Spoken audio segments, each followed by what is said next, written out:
Is the ready? Here we go. Yeah.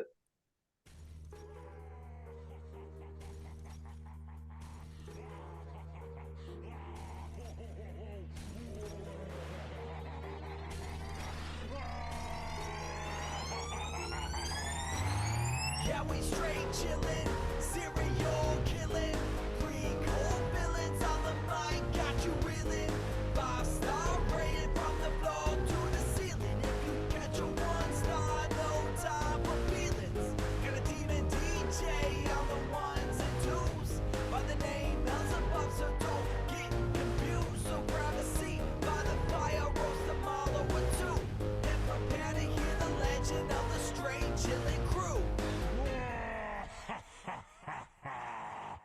What up, nerds, and welcome to another foolish episode of Straight Chilling, the weekly horror movie review show where you chill and we kill, slice, dice, and chop up yet another horror movie. My name is Bob.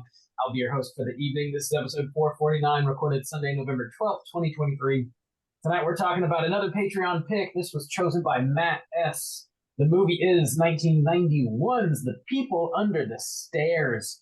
Before we get into it, let me introduce everyone else on the show. First up, calling in from Washington, D.C., we got your boy Randeezy. What's up? Burn in hell. How we doing, Hellburners? We keeping it Yeah. together? We keeping it tight? Keeping it roasty and toasty in hell, Mhm. apparently. You gotta roast them chestnuts, boys. It's the season. Get in the spirit of the holiday. Think of hell, that's what we do. Last but not least, calling in stateside, we got your boy Soju. What's up, man? Oh, what up? It's your boy Yeet No Evil Stains. Jesus Christ. All I eat is evil. See Gotta no yeet evil, evil speak through no a fucking evil. window. Yeet no evil. You are what you eat. That's what my doctor says. What? Yeah, my doctor says the same. Dr. Dre is my physician. Hell yeah.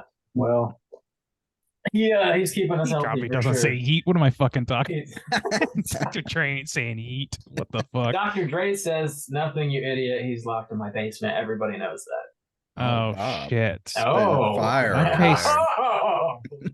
Calm down, Stan. I have a daddy kink. We know, Bob. Please I just have to say, try and you get know, through this podcast without popping a Q-J. I beg you. Bob's Can't do hip it. with that old school hip hop, right, Bob? Oh. Retro. classic tunes. We all know DJ Classic. Elzebub is. Word. But before we get into it, let's tackle a little housekeeping real quick, gentlemen's. Over on our Patreon website, if you support us at the $5 level or above, you get the chance to vote on a movie we're talking about this December. Our December poll is posted. The theme is merriment and murder.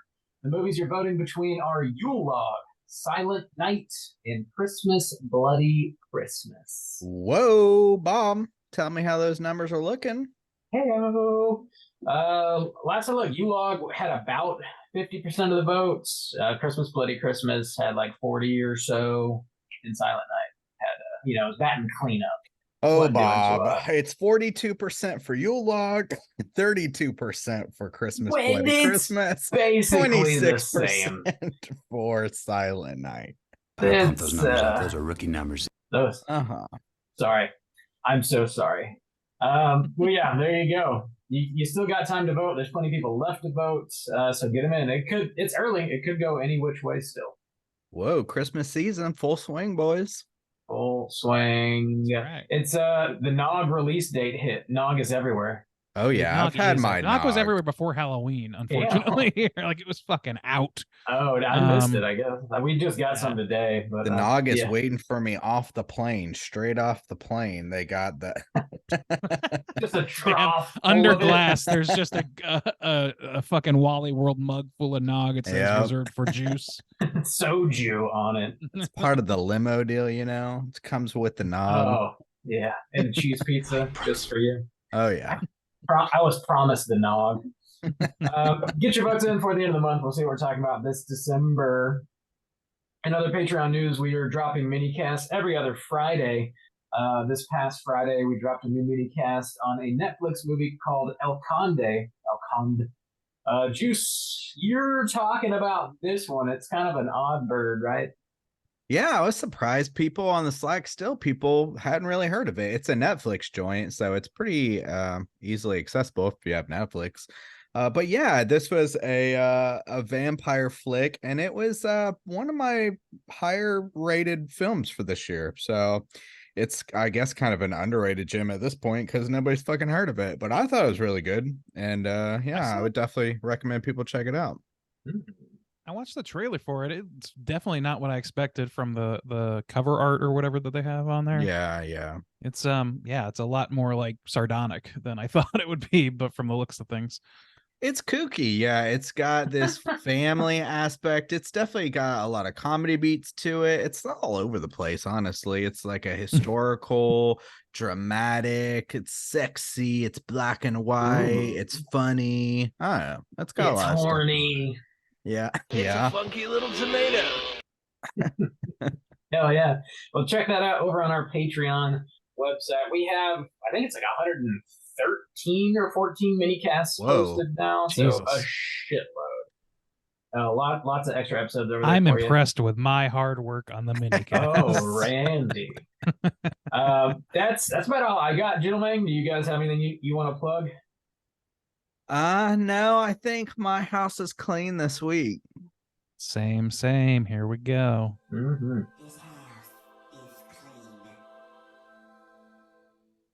All right. There's always a 50-50 that Bob's gonna interrupt me and be like, "Oh, Reddy, you forgot this." It's like that's true. It happens a lot. I got more shit. No, that's it. Let's go ahead and get into the main event. We're talking about The People Under the Stairs, and we're kicking it off with the back of the box. What's on the back of the box?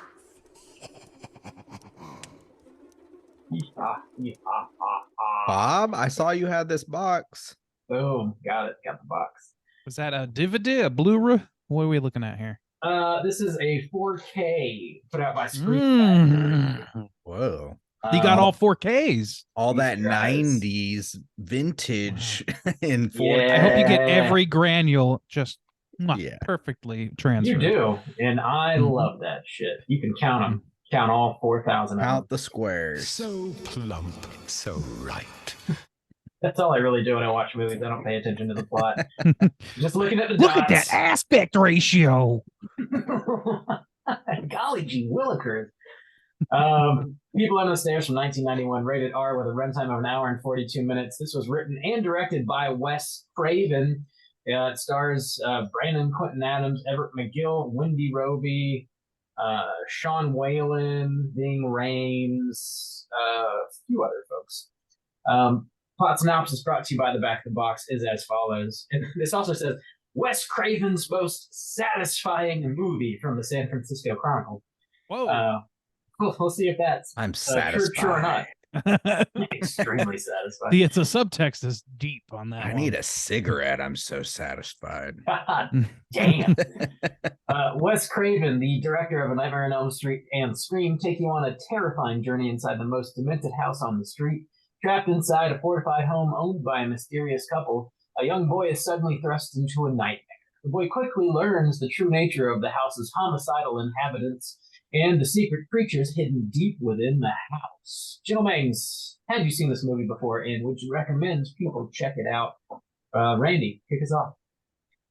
Superfluous questioning about whether or not we've seen it because we have reviewed it, as a matter of fact, at one We time have. long ago, way in the Wayback Machine. And so we've seen it, and we've all seen it. And my enjoyment of this film seems to be pretty rock solid at this point. I have seen this probably 4, maybe 5 times at this point, and I really enjoy this movie. So yeah, I would recommend it. I think that it's like a little bit of a product of its time for sure, but man, it really brings some weird blend of like honest to God horror comedy, and then a shit ton of like social issues all in one package. It's just a very fucking interesting movie. I don't know. Very few movies have the tone that this one does. I would recommend it. Right on. Juice, what about you? Yeah, actually, I had never seen this before. So, go ahead and walk that back a little bit because I was not on. Randy? I was not That's on the episode right. that we did. Superfluous question, my ass. Superfluous to Well, me, and I'm what counts. So this was a first time watch for me, and I have to go ahead and be fair and start this off by saying I had a little bit of a bad beer situation with this one because I watched this Oh. sick as hell. So the lighthearted comedy romps and all things were maybe not hitting at the right time. But what I would say is this is a definitely, like Randy said, product of its time. So 90s film. I would give a light recommend. I would say it's got really fun aspects, but it is very dated, and I could see why it's more of like a cult classic. Like I could see why this is not going to be for everybody, but it's going to be for a strong group of people. So yeah, light recommend. Bob, how about you? Would you recommend people check this out?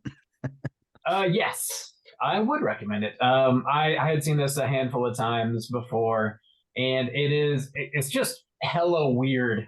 It's not really like a whole lot of other movies. It shares like certain parts with other movies, but the blend of it is very strange and unique. And I would recommend it. It's very entertaining, if nothing else. I think you could say it's a very entertaining movie. Yeah, that's a pretty solid recommend across the board. Sounds like from the three of us here at Straight Chilling. Mhm. We are going to spoil the shit out of this movie, and here comes your warning.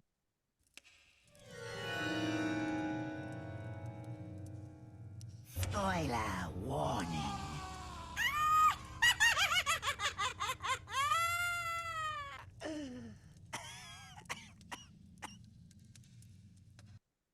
Oh, Bob, what's this plot synopsis going to look like? I hope you've got it. I got it. It's weird, and a lot of shit kind of happens in this movie, but I'll try. I have a Kind of. daddy kink. Now we know, Bob. Jesus. I do. You need to be reminded. That's all you have for synopsis. Get with it. That's it. That's it. Just rock hard. That- All right. That bump has Yeah, has got some lived mileage. the test of Ah. the test of time. Devil made me do it, did he? That's right. You sure did. The goddamn devil. All right. Here we go. Here's the plot. So the movie opens up on our protagonist Poindexter's 13th birthday. His sister nicknames him Fool because she's got a bit of an obsession with tarot cards, and she pulls the Fool card for him on his birthday. Fool's family is getting evicted from their apartment complex, and Fool's mother has cancer, keeping her from being able to work. Leroy, who is a friend of Fool's sister, and I believe also lives in the complex, he explains the landlord doesn't give a shit about Fool or his mother or his family. He just cares about money. And Leroy knows where they can get some money to help his family out. Leroy found out where the landlord lives, and he's rumored to have a safe full of money and gold. Fool, Leroy, and Leroy's friend Spencer all embark on a mission to rob the landlord's house. Spencer dressed like he works for the gas company, and he eventually gains entrance into the house. Shortly after, Fool and Leroy see the lady of the house drive off, leaving Spencer alone. Leroy fears Spencer's going to take all the gold for himself, so they break in and try to find him. Leroy searches upstairs while Fool goes into the basement. The door closes and locks behind him. He finds Spencer's... Got his ass. He finds Spencer's corpse and is then attacked by someone who jumps out of the wall. He runs up the stairs, and a girl named Alice opens up the door and lets him out. Fool finds Leroy as the man and woman return to the house. They sick the dog on Fool and Leroy and lock the house down with automatic doors, automatic door locks, and storm shutters. Leroy is found by the man and shot to death. Fool talks with Alice and finds out she isn't allowed outside, and the people locked in the basement are all the bad kids that disobeyed the man and the woman. One of the boys is named Roach, and he did manage to escape the basement. Now he maneuvers around the house inside the walls. Roach saves Fool from being killed by the man, but eventually gets shot himself. Roach shows Fool where the money is hidden before he ends up dying from the gunshot wound. Fool saves Alice from the man and tricks the man into killing his own dog. Fool jumps off the roof and into the pond, escaping the house, but Alice is too afraid to jump herself. Fool sits down with his sister and grandpa back home, and his grandpa explains the man and the woman are actually brother and sister, and they come from a long line of crazy long line of crazy motherfuckers who started off selling cheap coffins at high prices. Then they got into real estate and became more greedy and more insane with each passing generation. He also explains that police never take calls to that evil ass house seriously. Fool ends up calling the police anyways. He reports child abuse happening at the house. The police show up and search the house. They don't find anything and they leave. However, the cops left the back door open, allowing Fool to sneak back into the house. Fool and the man fight. Fool finds Alice chained up in the basement. He sets her free. They climb back onto the roof and trick the man into looking up the chimney. They drop a brick on his head, and then they slide down the chimney. Fool goes into the basement again and sets all the other kids free. Meanwhile, Fool's sister and grandpa knock on the door and berate the woman for being a slumlord of over 50 properties and destroying their community by taking their children for their own sick, twisted needs. The entire community then builds in behind them. Before the woman can start blasting away, Alice jumps on her. They fight, and just before she kills Alice, the kids from the basement burst through the stairs, the walls, the cupboards, everywhere, and they save Alice. They kill the woman and throw her ass in the basement. Fool finds the vault full of money and gold and dynamite in the basement. He tricks the man into the vault and then blows his ass sky high with dynamite, and money sort of comically shoots out of the chimney and rains down in the streets. So they all get their rent money back. Roll them credits. Whoa. What a fucking movie. Oh man. I know, dude. What Every a time I plot. watch this movie, I don't know if I like it more, but I'm just like more solid in my liking of it. Because the first time you watch this, it's a real weird mixed bag. I'm sure, Juice, you're nodding your head. You seem like you had that experience. Yeah, it's weird. Yeah, the leather daddy situation, the incest situation. Mhm. But those were I don't know, that the ridiculousness is definitely not what bothered me about this film though. I would say what really kind of bothered me about this film is it's a lot of the same thing over and over and over and over and over and over and over again. I which is agree with just that. running around in this house and blasting a fucking shotgun. Yeah. Constantly. The cat and mouse scenes go on far too long, and Yeah. and he finally gets out of the house, and you're like, "Oh, fucking sweet, we don't have to deal with that anymore." Goes They just go right back back in into the the house. house. Yeah, Like, goes Gotta right save back in. Alice. Yeah. I mean, Oh, yeah, you would have just yeah. you would have just left Alice. Okay. All right, I see.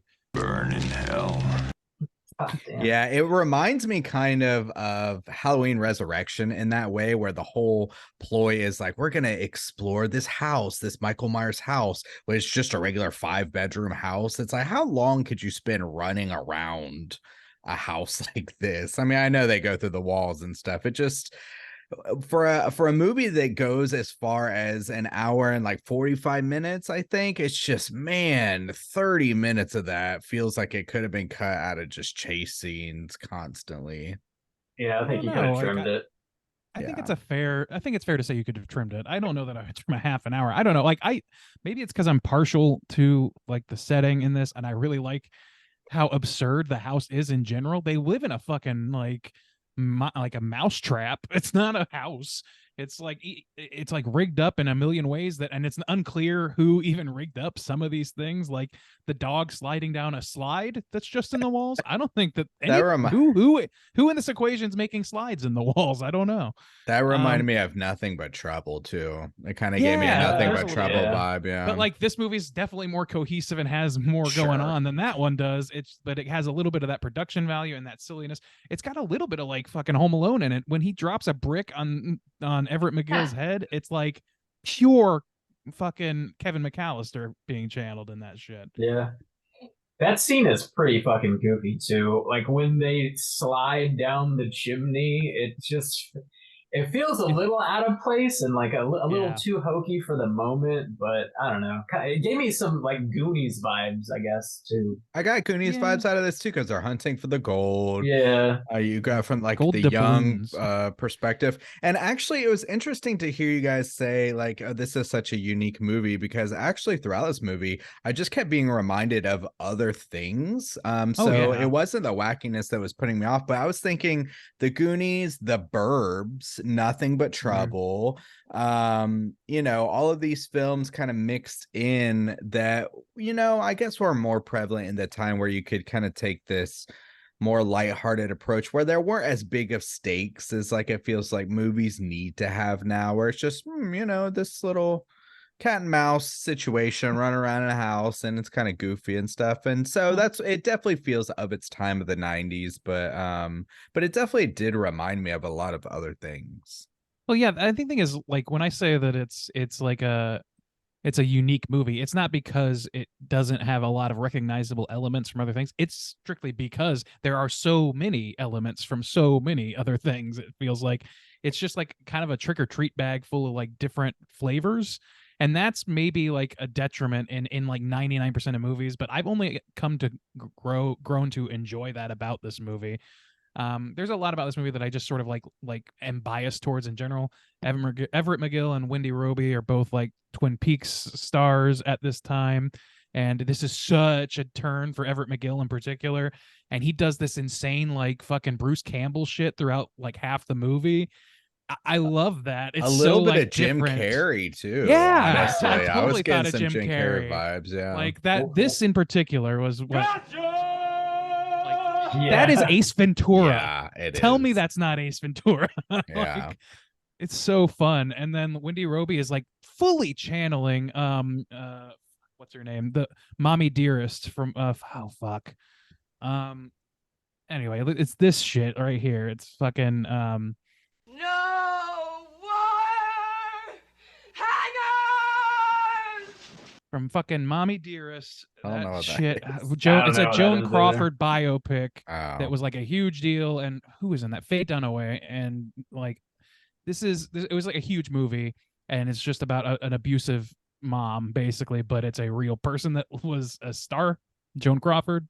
Anyway, it's a whole thing, but like she's clearly channeling that energy, and those two flavors, fucking Jim Carrey and Joan Crawford in Mommy Dearest, like put together, that's a weird flavor. And that's what I'm talking about when I say it's a strange, unique blend. With a dash of incest and a little bit of leather daddy thrown in for good measure. I don't Yeah, know what dude. the point of that was, other than just That to make leather them like daddy as weird outfit. as fuck, you know? Like, They get crazier. That was all we got. It's like, yeah, as they got older, they got more money, they got greedier, and they got crazier. Because this whole movie, but on top of everything else, and also kind of like at the root of everything, is a disdain for how rich people and the ownership class, like just like siphons all of the wealth out of Yeah. poor communities, specifically in ghettos and things like that. So like it's just like making it as big and bold and brashly stupid and crazy as possible. I love it. I love when it. he has the fucking mask on his head and he looks up the chimney and he's like, I can't see anything. Yeah, it's like, yeah, fucking course you can't. Fucking leather You're in a mask gimp on suit, here. my dude. You can't hunt in a gimp I suit. can't see a They damn don't sell that fucking shit at mask. fucking Bass Pro Shops. Oh, if you go to the right ones, Randy. There's a back That's room. the Ass Pro Shop. Excuse me. I gotta go ass fishing this weekend. You gotta get my gear, you know. Gotta get those sinking lures. You know what I'm saying? But yeah, This movie reminds me a bit of Candyman with some of the commentary, and you know it takes place in a ghetto largely. So I think there's some overlaps in there as well. Every time I watch this, it's kind of just makes like I think it would make a nice double feature with Candyman in that way. yeah. Even Candyman 20 whatever, like the Nia Costas one, because that one, Yeah. both of these movies deals directly with gentrification above all. Yeah, So like this whole movie is like a little bit of revenge porn by the end of things for the working poor and things like that, or like the destitute even. I mean, the fool comes from his life is shit. Like his mom has what is described as a very treatable cancer, and they can't afford to get it taken out. They're being evicted. They're the last holdouts in the building, and there's nothing but like drug addicts and like homeless people like just lining the fucking stairwells of their house. And his sister's apparently pulling tricks on the side to make ends meet. Like it's rough shit. But like this movie somehow gets you giggling a lot of the time. Like that's a very weird thing. It's dealing with some very heavy subject matter. It is weird in its tones because not only that, so yeah, it starts off pretty heavy. And I guess maybe grounding it from a kid's perspective is how you can get away with a lot of these kind of I think things. so. But even, I mean, the gore, honestly, one of the most impressive things to me was kind of the scary aspects in the gore when he first goes into the basement and I didn't know what was going to be going on. And even, I could see the strings being pulled, but I thought it was really well done. I was impressed by, I was like, I'm just seeing these pale guys coming out and like grabbing at him. At first it's arms, but the way that they set it all up and the cues and everything, it worked really well. And then as it developed, a little bit of that got taken away because then you're kind of staring it in the face. But it's still, there was some gore when he's throwing the bodies down, and it's like disgusting too. Being sick, I was just like, oh, I don't want to look at this. Where they're throwing the gooey bodies down into the pool, and eating, like the cannibalism of it all and stuff like that. So yeah, it's pretty dark and gory in the horror aspects for sure. It does kind of ease up the throttles a little bit on the gore as it goes on. In fact, there was one scene where I was like at the climax, actually, when Everett McGill is blown the fuck away by dynamite, and he comes out and he's just kind of like in his looks exactly like he did 5 minutes ago, except he like keels over dead. And I'm just like, I don't know, man. You could have made him up a little bit in that scene, but that's like the only complaint I really have, is that scene in particular didn't feature a little bit of gore, because that's your big catharsis moment of all things. Yeah. Leroy's corpse gets a pretty bad end in this movie. Like he gets like butchered, and the man throws pieces of his body to the people in the walls. And then Roach at some point uses what's left over of his corpse to like sit it upright, to like scare the rest of the kids in the walls or whatever, to run away, to like help like get him out of the cage or whatever. So like they're just using this leftover corpse as like a puppet in a certain. You gotta use every part. Fucking gnarly, man. And they were cannibals too on top of it. Even when he's showing his tongue and it's like cut off, just the effect that they did. Yeah. That effect stuck with me more than literally anything else in this movie. That's the thing I remembered from when I was a kid watching this. Yeah. Every time. It looks like it's like pockmarked and like, I don't know, man. God in heaven. Yeah, it's fucked up. Damn it. It's touching Bob's trypophobia, I think. It's fucking hell. Why can't anybody give me a goddamn second? I like that. I think this is like a light criticism of this movie, I guess, but like the sort of commentary that it's making sometimes feels a little like too on the nose. It's a little too like hand delivered at some point. When towards the end, whenever Full does find the gold and everything, he's like, no wonder there's no money in the ghetto.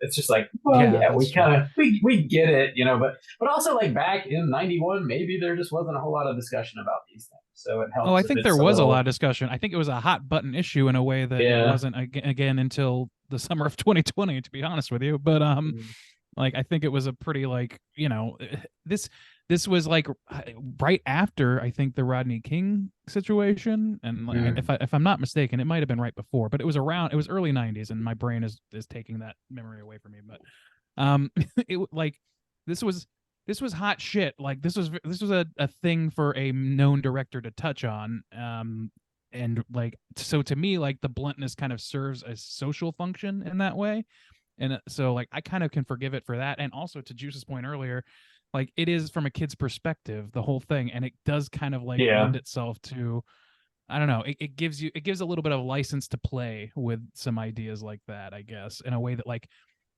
to a more to a more less funny extent, like Pan's Labyrinth touches on real life events through the eyes of a kid, but it also gives you a little bit of context outside of that through the adults. This movie does a little bit less of that. Yeah. Well, to kind of go off Bob's criticism, I felt it not necessarily in that space, but I think too, because it starts off and it hits you with some really kind of harsh realities, and then even the ideas of the kids like down in the basement, like it doesn't really pull its punches, but then at the end it tries to go too candy coated, it feels like, where the whole community shows up It's like there's no community here. And it's like we're a community and there's hundreds of people outside. That just doesn't gel as well tonally. Like I think this movie Yeah. has a hard time sticking in its tonal lanes, where if you had one or the other, like it would be okay, where that kind of fits more of the kid aspect of it, the hope, the idealized society and world that you want to exist and to escape to or whatever, then that fits with that. It's kind of all over the place. And so when you're shifting back and forth, it doesn't always feel consistent or clean, I guess, as a I don't film, know. an overall film. I want to make a quick correction. The Rodney King situation was 92, so this was 1 year prior to that Okay. happening. So correction on that.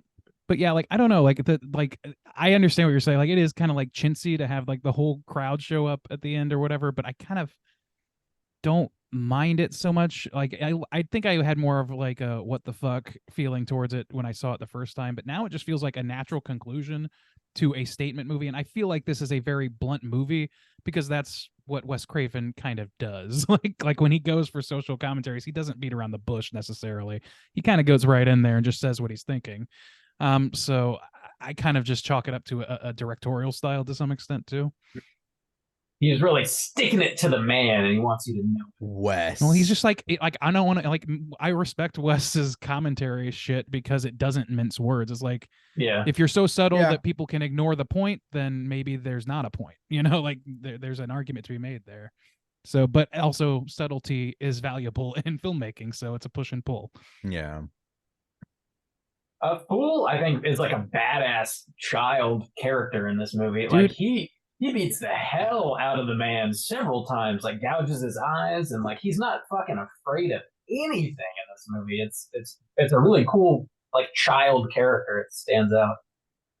Brandon Quinton Adams is this actor's name, and I guess he was in Sandlot and in A Mighty Duck, the Oh. Mighty Ducks, and a couple other things, but like not a whole ton else that I recognize anyway. Yeah.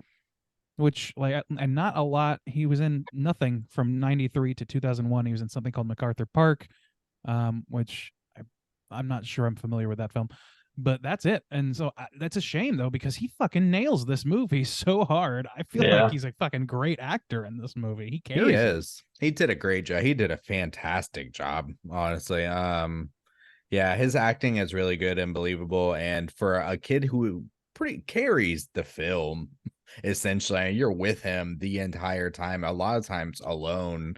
Yeah, he does a really, really good job. Yeah. Yeah.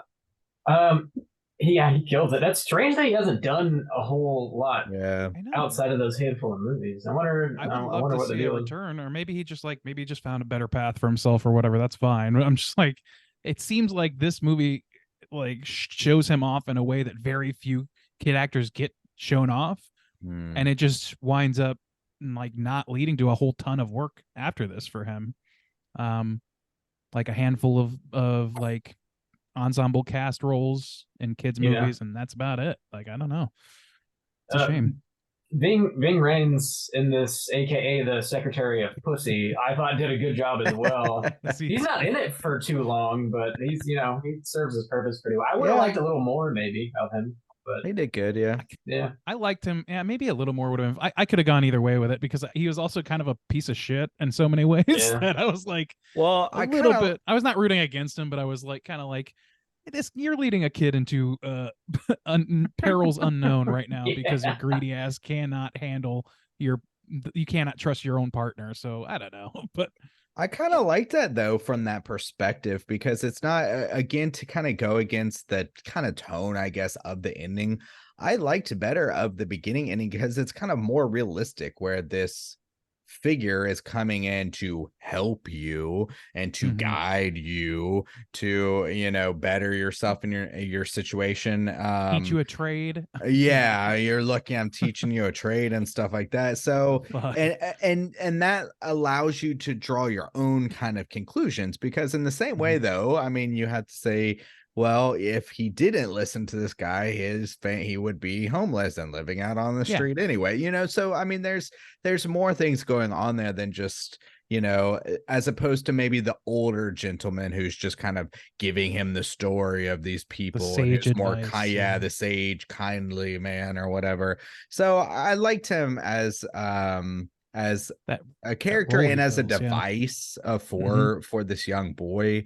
But yeah, I didn't necessarily need more of him. I needed more of something for this movie, not necessarily more of that character, but when we have that substance like that, when we have these characters where we're bouncing these kind of ideas off of, that works really well. And maybe one solution could be if we followed one cop figure, because I did like the way that the cops come into the house and it's just brushed off, like you know, like, oh, they Like, didn't oh, even cookies and tea. yeah, and all yeah, that. exactly. Cookies. Well, we're gonna trust everyone here, and they're obviously not picking up on the obvious red flags, like why is this kitchen door made out of steel? Why are there And padlocks on the outside of the houses? the hidden BDSM closet full of shit too. Like, Yeah, it's Dude, just I like slowly that little. hiding Yeah. They have such a Yeah. they have like this house serves whatever purpose the story needs from it at a moment. Like it has like to answer your like steel door question, that's hidden by a cupboard or like a false wall. Like there's so many false walls and shit that you kind of like. It's well past a Scooby-Doo house. It's very ridiculous. But yeah, I agree. Like going back to Ving Rhames for just 1 second, like I think that's very true that he serves a very specific function, and that is, I guess from Wes Craven's perspective, like this is like both a revolutionary and an opportunist rolled into one, which is like something that makes for hard bedfellows when you're trying to like convince people to give a shit, basically. And he kind of like makes him the standing character for that is like drug dealers, like they recruit middle schoolers who have nowhere to turn to. Like this is a standard operating procedure for certain drug cartels in the United States. So like it operates on the same level, and they offer them a security that they're not given anywhere else. They're offering Yeah. things that they cannot get elsewhere, and they aren't getting elsewhere, that the system has failed to give them or provide for them in a way that's trustworthy even. And you're right, like I think a little bit more of like seeing what the police like just kind of blow off a call or something, like on a phone or something at the precinct, just be like, what, the house exploded, now give me a break, we've been called there 3 times this week, and they hang up, and that's it. Like maybe that breaks the flow of that scene, but you know what I'm saying, like just a little bit of that might be good. But I honestly like I'm okay without it too. Like I keep, this is a movie that like begs me to make excuses for it, I think, because I just love it so much. Yeah. Something else I dig about this movie is the house itself being a sort of like visual metaphor for the ghetto, like the whole system, the whole issue, where like these kids are trying to escape it and they can't escape it. And Alice says, it basically lays it all out. Nobody ever escapes, and Fool's like, well, I'm fucking Fool, I'm gonna get my ass out of here. And he does. But it's a similar situation where it's like they're being chased around the house by these crazy motherfuckers, and then if they get got, they get like basically thrown in jail. Like the basement is sort of like a functioning jail. If they step out of line, that's where they go, and they just rot. It's like it's like the whole thing kind of works as a sort of visual metaphor that I like pretty well. And Yeah, at the end, when like the whole like giant crowd shows up, and the sister, I forget the sister's name, but I believe she's the one that says, oh, I'm sorry, no, Fool's yeah, what sister, is her name? Rebecca, I forget, but she says something along the lines of like, you guys are taking our youth and using them for your own like sick, twisted, Ruby. whatever. Ruby, thank you. And that, it sort of made me think like, well, they're all basically imprisoned in the basement. And I was like, are they trying to reach for some sort of like for-profit prison commentary kind of thing at the end there? That might be wrapped up into it as well. There's definitely a lot. They're touching on a lot of hot button issues for sure. That's the thing is like, for being so blunt, they are like leaving a lot of doors like semi open. Yeah. And allowing you to think about them for yourself. So like that's nice actually. Nice. And yeah, like I don't know how Alice fits into that equation necessarily. Like she's kind of like I don't know. I was watching this with Beck, and Beck had a real like reaction, like understandably, to the abuse that she's put under, like the fucking that whole scene, or she's like being forced to clean the blood and thrown into scalding water and all this stuff. Yeah. That is like direct. That's like Mommy Dearest writ horror. That is what that is. And like Wendy Roby is putting out her full like fucking Mommy Dearest display out there, and it is a little like that, like the movie that it seems like it's cribbing off of a little bit. It's a little hard to watch, and I don't know how that fits into that particular metaphor you have, Bob, except for maybe like people, I don't know, like who kind of who are also living kind of put down, but because they're, they fall into line, they follow the rules strictly, no matter how unreasonable, and they don't show that they care about the people that are like not skating by as well as they are. I don't know. I think you might have to force that a little bit, but as a device for this movie, she's fucking great because it's so like difficult to watch her go through some of that shit. Yeah, she delivers the whole like see no evil, speak no evil, hear no evil thing, and that's the only way you can really exist in this house and like not be tortured or have your tongue cut off or thrown in jail or whatever. She just sort of like it takes what comes, and I don't know, maybe that's some sort of like allegory for like someone who like just acquiesces. I don't know, like knows they should do more to help, but just doesn't. Like just a bystander. I don't know, but yeah. But I mean, a bystander is somebody who doesn't like technically a bystander is somebody who's not being abused. I guess so. Like it's a little hard to like. Yeah. It's a little hard to place what like in that particular schema of your interpretation how she fits, but in the serves the movie, the plot serves the movie very, very well, and like makes a very, very sympathetic character. Like what they do is they have all these kids that are like non-entities like wrapped up in the dungeon until the end of the movie where they're liberated, and that's great. But like as a method of like explaining the sheer like how much is going on here, you have this girl who can speak the truth and tell you what's going on, and you have Roach who can show you exactly how far that shit goes in a way that makes it understandable when you go back to those people in the basement and you see, okay, so all of these people are stolen kids who have had their fucking eyes, tongues, and ears removed or ears removed. I don't know, man. Like, that's pretty fucked up. I kind of feel like there's a little bit of an argument to be made that they did those people under the stairs makeup just a little bit too much. Once you get the cold light of day on them, they look a little bit dead-eyed, and I'm like, that's maybe not quite right. But again, you can chalk that up to the kids' point of view or something. But that one always was like, man, I'm glad these people are like, these kids have gotten free, and they're like, they burst through the fucking stairs and shit, and it's really awesome. Yeah. But then they're just like rescued kidnapping victims, and they look like shit. Like I want better for them, I guess. Yeah, that is a cool ass moment when they all just start like climbing through the walls, and it's pretty badass.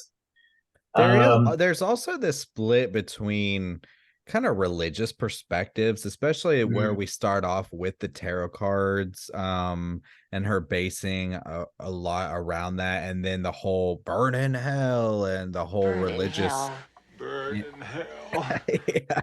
They have that whole fucking room with all the kids' pictures up on it and the crosses, and it's like this little altar or whatever. That was a really weird fucked up moment. Yeah, I don't know. So yeah, they got a split. The only thing I could think about with the Alice in the situation of the house, it's like when you consider all the kids in there, from a perception, you could say like it seems like she's the most privileged one because she's not living in the basement. She doesn't have her tongue removed. She doesn't have, anything else. And yet at the same time, she's suffering in her own type of abuse. So even within the systems, the ones at the top aren't necessarily, living the high life. They're still, doing what you're told suffering is supposed in to some save kind you, of way. and it only saves you so much. It can only save you to the Yeah. point where you're not going to get your tongue cut out. Yeah, still being oppressed, but not as badly, And psychologically, I guess. Yeah. like, on a level You don't that other have to kids eat aren't. flesh, then sure, yeah. Well, I mean, yeah, if you think of inhabitants of like Roach as like somebody living in the ghetto, escaping, doing things he shouldn't in order to survive, and just barely escaping by the skin of his teeth, then Alice is the person who's like got as many jobs as it takes to pay rent, and like does what she's supposed to do, and still like the world hands her shit and nothing but shit all the time. The powers that be don't give a shit if she gets robbed, for example, if you're living in a bad neighborhood. Like it's just like, oh, okay, well, we'll take a statement. Like, I don't know. There's some commentary you could thrust into there, I suppose. It's just like it's more oblique than a lot of the other stuff. Yeah. It's not as blunt. Yeah, for sure. I liked how they handled Roach. The effects that they have on his voice when it sounds like it's supposed to be through the whole house, and how he's kind of like leading him initially through the house. I thought that went out way too quick, though. I was kind of surprised when he just up and died. I was like, oh, okay. Yeah. That especially character- when there was so much more movie left. I looked at the time and I was like, oh, Yeah. I like okay. that character a lot. And a couple days after we put on That Thing You Do, and he's in That Thing You Do. Yeah. He's like all up in that shit. I didn't realize. Sean Whalen's in a bunch of shit. You might Yeah. know him He's from in a Lost lot, too. Yeah, He was in I pulled Lost up his as a big IMDb, character. and yeah, he's done a lot of stuff. He's a prolific character actor, actually, and like this is the role I remember him from the most myself. Yeah. Just I don't know, because he's so highlighted, I guess, but he's present in so many properties that we all would know. My boy Roach. That's my boy Roach. My boy. Yeah, I don't know. The woman in this movie, she said this line towards the beginning that's so fucking cringy, but it like really sounds like some shit that's a lot of super privileged people say like regularly. She says it's as if we're the prisoners and the criminals are roaming free. It's just like Love such a fucking cringy line. I was like, damn, that hits home. Yeah, exactly. This is like, again, like this is ultimately like vengeance porn for the poor and beleaguered, maybe, and the against the well-to-do and uncaring and outright cruel. So having her like just say like the most fucked up talking points you could imagine off of talk radio is exactly what I think Wes Craven was going for here. Oh shit. Yeah. I think he captured it pretty well. And we all know that super wealthy landlords are also wearing exclusively leather in the bedroom. We know that. Yeah. Yes. Dude, I kind of love how little they explain that, and how little they explain the brother, sister, mother, father relationship. Yeah. Like just leaving it to be like, well, it's because they're fucking crazy and assholes. They're crazy assholes. Randy, what's there to get? Like, Randy, your sister doesn't call you daddy? Is that what you're trying to tell me? No, only you call me daddy, and you know we have rules about that. Oh, whoa, big daddy. Ooh.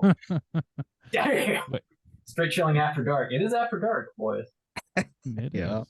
Mm-hmm. Yeah. I did like that, where they didn't have to over explain things. I did like the line drop of, the more money they get, the crazier they got, and that this has kind of been going on for a while, that the kind of money has corrupted their brains and they're not thinking straight. So yeah, I mean, because it does kind of support that thing where they're in this weird relationship where they want a child, I guess, and they want a boy and a girl. But they are only willing to take them and then to beat them into a submission, instead of just having kids, or so yeah, it's an interesting aspect. Maybe they don't explore that as much as maybe they could, but I like how they don't over explain. I did like where it was just like, yeah, this dude's in a fucking leather suit. Kind of wish he just runs out and starts yelling, and it's the fucking greatest reveal. Also, too, how would these? Blasting. Yeah, they would not. When those cops showed up, there would just be holes Right. everywhere. Dude, yeah. Absolutely true. Absolutely, he has holes in everything, like bullet holes. Like, oh, and like, but they do this perfect. They do this like I don't know what you would call it, but like this perfect like tableau of like hiding everything or whatever. It's like fucking, I don't know, like Matilda when the Trunchbull comes in, they just hide everything just perfectly. Yeah. Yeah, they do a good job showing the cops. Like the cops show up and they're like, doing their quote due diligence, but like they don't really suspect anything wrong is happening. They're barely looking. They're just hanging out, having a good old time, and then they Oh. go on their merry way. Oh yeah, Well, their they mostly eyes are just take them bedazzled at their by cookies. word. Yeah, Yeah. too, Yeah. because even when Yeah. they go into the girl's room where it's like, okay, you've been called on suspicion of child abuse, and they say, we have no kids. And then you show up and Yeah. there's a room and it looks like a kid's been living there, and they just feed you a story and you just take them at their word. Mhm. That's definitely another kind of commentary too of, not doing your due diligence. Oh, these are trustworthy, good people. Why? Well, that's the yeah, exactly. Why? Yeah. Why do you think Yeah. Because that? they're wealthy, because they know Yeah. what things to say to the police to make them go away. Like Yeah. that's they have like, I don't know, you have influence, you have a respectability that somebody like Fool doesn't have in his day-to-day life. He's just a not-nosed kid. I would have actually liked to see that, maybe, is like see him have a run-in with the cops or something Yeah, earlier in the that's movie. what I was saying. I kind of wish there was that a could have little done bit well. more, like maybe a consistent cop presence or one Yeah. character that we saw I just more. don't think they were focused on the cops in this movie so much as it was like landlords in particular. Sure. Like evil fucking slumlord pieces of shit. So Hell yeah. maybe it was just outside of the scope of what he wanted to focus on. But I think like the overall, like the take cadence of this movie feels like it should have maybe a little bit of that. That's a good call. Yeah. Stick it to all the men, Craven. Don't leave any unstuck. There's a support All system the for these kind of ditties. fuckers. So all these leather Yeah. daddies, they got a support system. It's not Yeah. straight chilling. We don't kink shame, but we daddy shame here. Don't you do it. Well, no, we Oh, don't. daddy. No, that's totally acceptable. That's fine. What are you going to Encourage- do to me, Daddy? Encouraged That's not even. fun. That's not encouraged. But as long as it's all above board, it's fine. It's nothing in the basement. All right. Okay, Yeah. Do you guys have any other major points you want to touch on? I think we mostly covered it. Yeah, I think I'm Yeah. good. Anything Yeah. else I can squeeze into my review? So Squeeze it in, Daddy. All okay, right. that's a bump Let's- then. I mean, why do you give us such truffles from this shit? They're gifts. Enjoy them, please. Wow. I got Let's. a rock. All I got was this damn leather, Daddy. Let's go ahead and rate this thing out of 5. Juice, why don't you kick us off? How do you feel about The People Under the Stairs for the first time?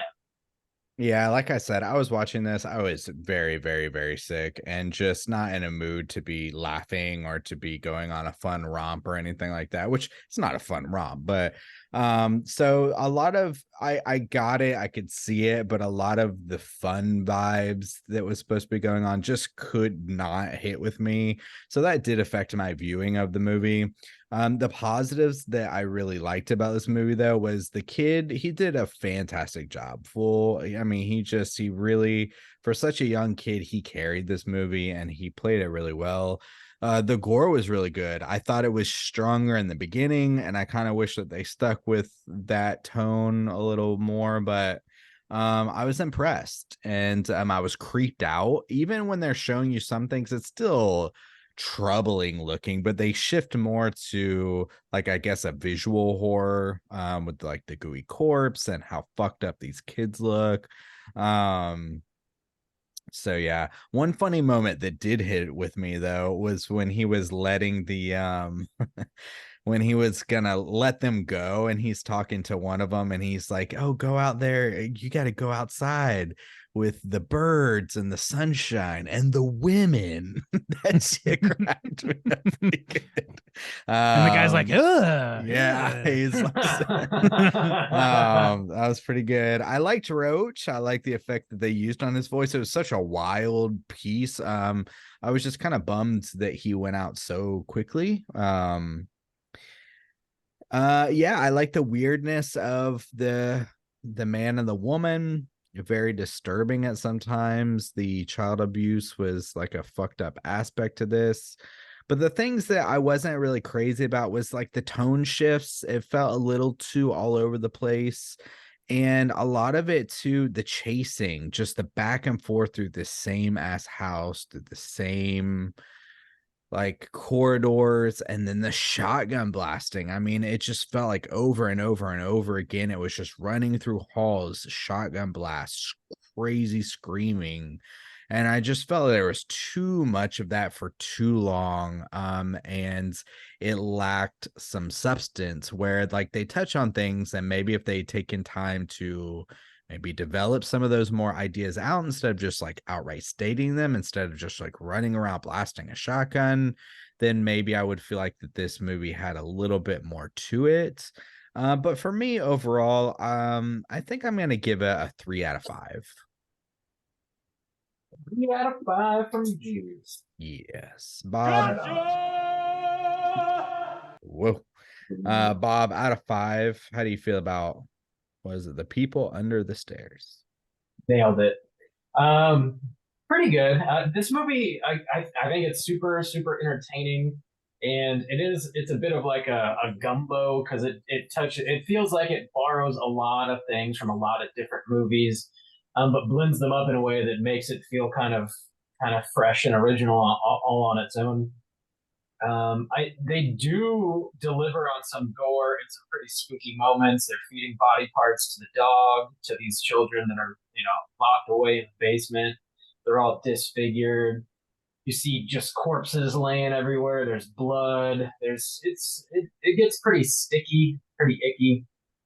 The man and the woman are just fucking weird, fucking crazy. The like leather daddy stuff, I think is just hilarious, honestly, because it doesn't really serve a purpose. It's just fucking funny when he runs out, gun blasting, full leather, just screaming his ass off. It demands your attention. I think that works pretty well. This movie touches on like so many different like issues, like we talked about gentrification, like classism, capitalism, racism, the police. And I even think like a bit of like for-profit prisons. Like there's a lot of stuff being touched in this movie, and like it is pretty blunt. I think the first time you watch this, that bothered me more than it does now. Like I mean, just be blunt about it. Like why you don't always be subtle all the time. Like I don't really think it's a detriment to this movie necessarily. The cat and mouse thing, I agree with you, Juice. It's just too much. It gets boring and it feels kind of redundant, and like this isn't a super long movie, but I think if you could have taken out even like, I don't know, 8 or 10 minutes or something of the cat and mouse stuff, I think it really would have improved the film. And I think the ending is goofy, man. When they slide down that chimney, and then also in the vault, Fool puts like gold coins in a candle, so as it burns down, they start falling, and it like tricks the man to run in there. And I don't know, that stuff, it just didn't quite work for me. It felt a little too hokey, a little too cartoonish compared to the rest of the movie. The ending is just a little hokey. It didn't like fully land.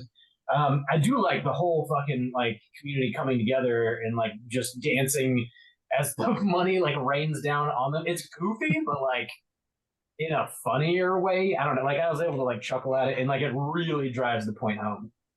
So it does serve a purpose in that way. Overall, it's a really enjoyable movie.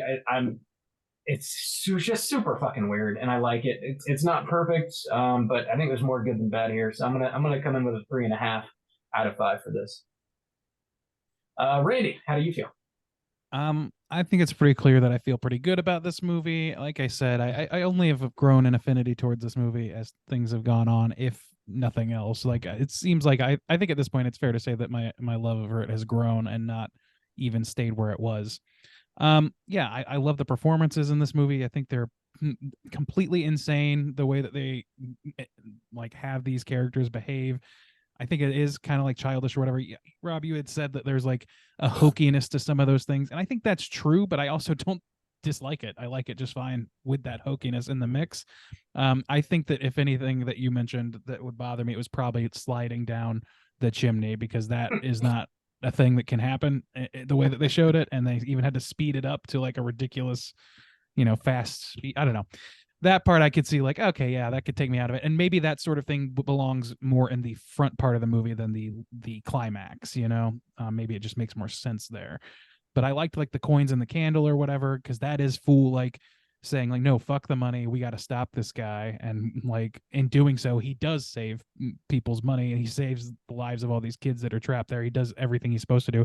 He hosses the fuck up. He makes the smart decision, not the greedy decision like his mentor did, and he wins, and there's something nice about that. I think that there's a lot of cool social commentary happening here, like we talked about, like a lot of interesting things being touched on that can be interpreted a number of ways. I think there's probably like some pretty strong feelings about this movie, both good and bad, towards that commentary, and not necessarily because people's hearts are in the right place, but because Wes Craven's a white dude in Hollywood making a movie about inner city youths. Like, I'm sure he had some blind spots, and so like I don't want to say that he's got everything 100% right by any means. Certainly not. He rarely does, but The white man gets it right again. Jesus Christ. Juice is a Yeah. very, very famous supporter of the white savior myth. Lean on me, buddy. But yeah, this is that's not the right thing. Anyway, but I don't know. I just like all that shit, and you're right. It's a total gumbo of flavors, and I think that it makes a pretty unique experience. The cat and mouse, the only thing about that, like that when it does start to drag on, is when Everett McGill for like the third time has to say like, oh no, he got away. It's like, okay, well, that's a little repetitive.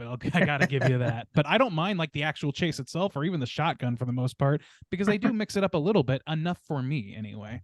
I think the thing with Alice is super fucked up and it's hard to watch. I think the thing with Roach is super fucked up, and I do kind of wish I had seen just a little bit more of him, but I think that it gave him weight that he died the way that he did and when he did.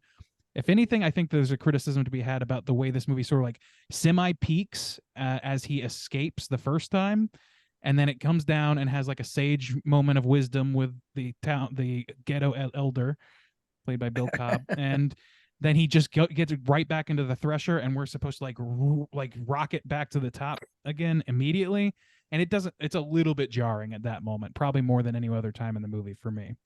Okay, so that's all out there. I gave this movie originally a 3, and it's a surprisingly low score from the start of our podcast, like the early days of our podcast. The first 10 episodes, it's in there somewhere. And man, I've only grown to like this movie more. So I'm going to go ahead and give it a 4. I think this is a fucking great movie. I think it's got maybe a little bit of your mileage may variness to it, and certainly a time and a place-ness to it. But I think it's a 4 film for me. I just really enjoy it. Do you know what Bob's original score was? I can look. Give me 1 second. Bob's was a 2, so he. Oh wow! Oh, Bob. Say I don't remember. Damn, yeah, that's. And then Jack was at a Shocking. 2.5, and Ross was at a 1.5. So some varying scores on this. I gave it a 3 myself. Some low I said number. that already, didn't I? Yeah. Okay. Yeah, you did. Yeah. Cool. Well, with Randy's 4, that's going to put our aggregate at a 3.5. Definitely improved Justice. over last time. So there you go. As per usual, when you guys pick a movie for us to review, we do encourage you to send in a voicemail or an email sharing your own thoughts and rating on the movie. Matt sent us an email. Juice, do you have that pulled up? I do. Okay. Hello, Straight Chillin' crew. I hope you enjoyed this crazy Wes Craven flick. If not the movie itself, then the conversation it sparked. Y'all had already covered it back on episode 3, deep in the archive, so thank you for covering it again. I picked this movie because both my wife and I bonded over how much this movie scared us as tweens. It was a scary movie go-to at the VHS rental store, though in hindsight, we were definitely too young to be watching this film. Coming out the year before, I feel like People Under the Stairs walked so Candyman could run. Tackling the issues of Black poverty, the exploitation of urban property, and gentrification, things a rural tween from Kentucky would have known nothing about if not wrapped in the candy shell of a weird incest S&M shotgun living zombie horror movie like this and Candyman. The hunka chunka. Oh my lord. Cool factoid for Randy. Everett McGill and Wendy Robbie got there. Is that Robbie or Roby? Wendy Roby? I've said Roby, but I'm not 100%. Okay. Got their roles as father and mother in this film because they had already played husband and wife on Twin Peaks. Whoa. This movie is a nice little time capsule and fun romp, if slightly cringy. B+. Yeah, Matt has stated he's not crazy about our 5-star rating system, so he gives it a B plus. How he do we also- translate that? He also says, I'd fuck a space vampire, signs it Bridge Troll Matt. Also, we got some hashtags here. We got hashtag rock hard with soju, hashtag like rock hard, hashtag for real, hashtag I am not just I am not just soju saying this. All right. Nobody's listening. Lots of Lies. hashtags there. Thanks for the Lies. support there, Matt. I'm not just soju saying this. 100% believable in every conceivable way. Everybody's favorite hashtag. I'm not Oh, just soju saying this. I'm a little offended that he thought I wouldn't know that Big Ed and his wife were in this movie. Come on, man. Who you I mean, dealing with here? Juice and I don't think would have ever. Well, he's- crossed he said it was that. for I me also specifically. knew Big Head Yeah, was yeah. in this movie. Big Head, Mr. yeah, Ed Big Big Head. Miss my boy, Mr. Big Head. I knew he How was in this. dare you? I don't have that queued up. Sure, I've seen. Double episode. I know Mr. Big Head. I've seen Double Peak. Yeah, Double Peak's a great show. My favorite They- part is when Laura Palms gets arrested. Big Laura Palms. Big Laura Palms. Big Laura Harry Palms. I know her. Twin Peaks, they got great wings. I love their chicken wings. Oh man. Oh man.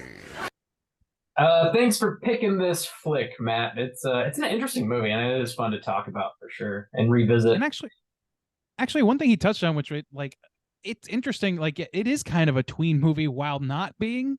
Yeah. So like that's like so apt, and we were kind of circling that a little bit, but it's very true. And I kind of think that might be part of why I love it so much now, is because like I am finding new or like more robust reasons to love this movie, even though I already kind of loved it for its just straight up horrorness as a kid. And it's like sort of like Goonies-ness too. I don't know. It kind of kept it kept strong connections to me and added new tendrils of enjoyment with each Ooh. viewing. I know. You need them tendrils. Tendrils. Right on. Let's jump into our Rotten Tomatoes segment and see what the critics and users have to say about The People Under the Stairs.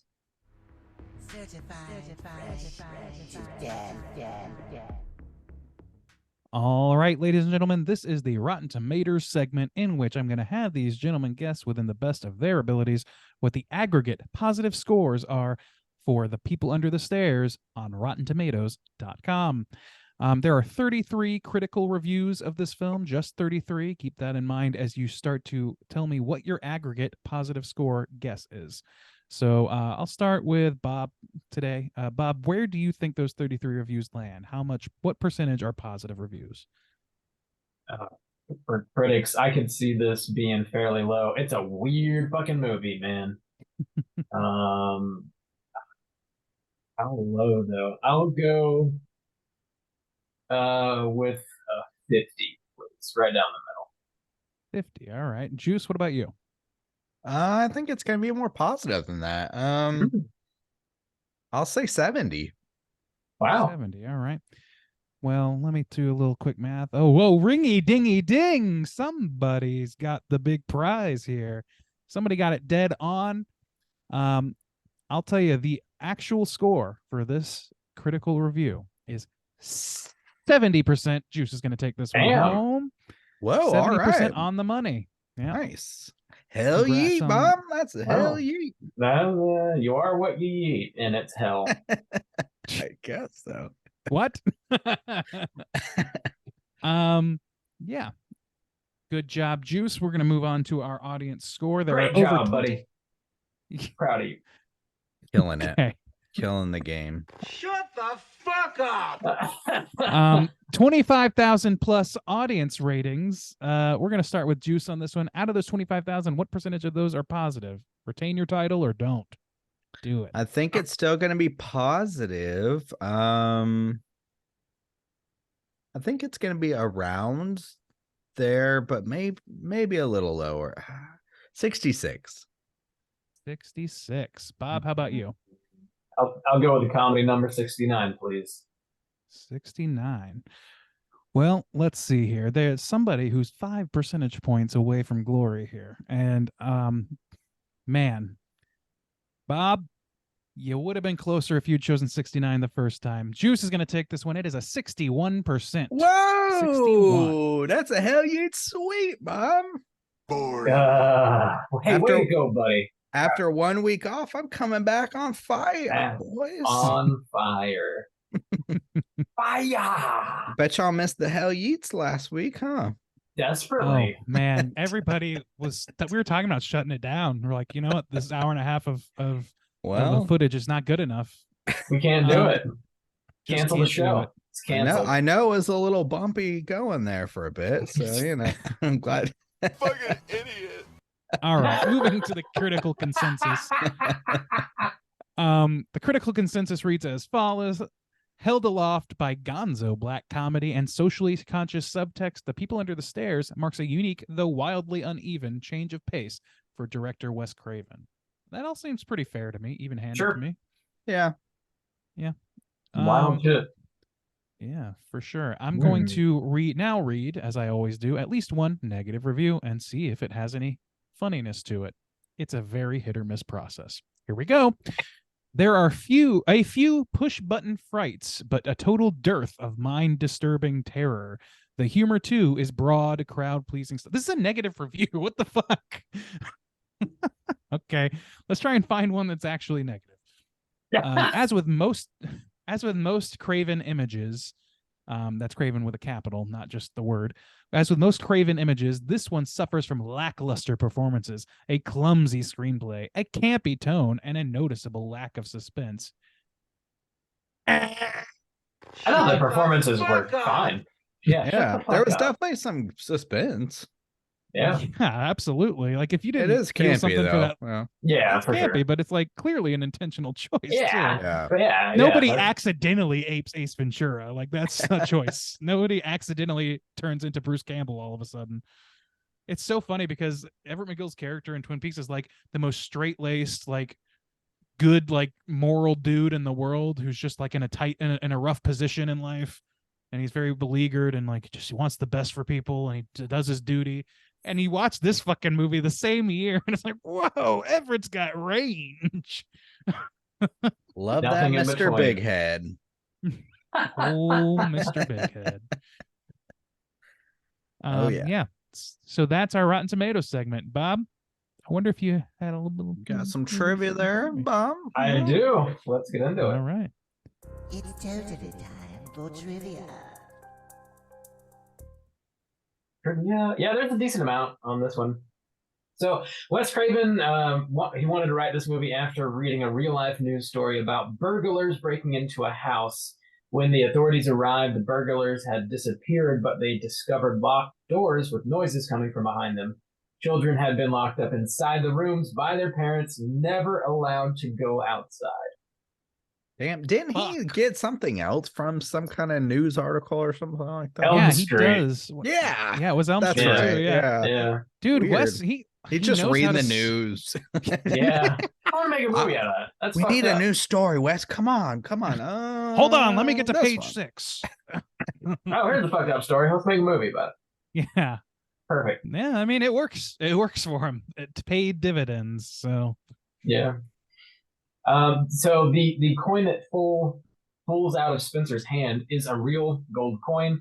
It's known as the American Gold Eagle and contains 1 ounce of 22 karat gold. It would have been worth approximately $708 in 1991.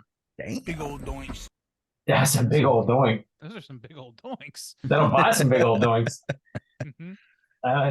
Shortly before his death, Wes Craven was developing a television show version of this for the Sci-Fi Channel. What the fuck would that look like? Not good. is the Bob, answer. not good. Probably not. Probably not.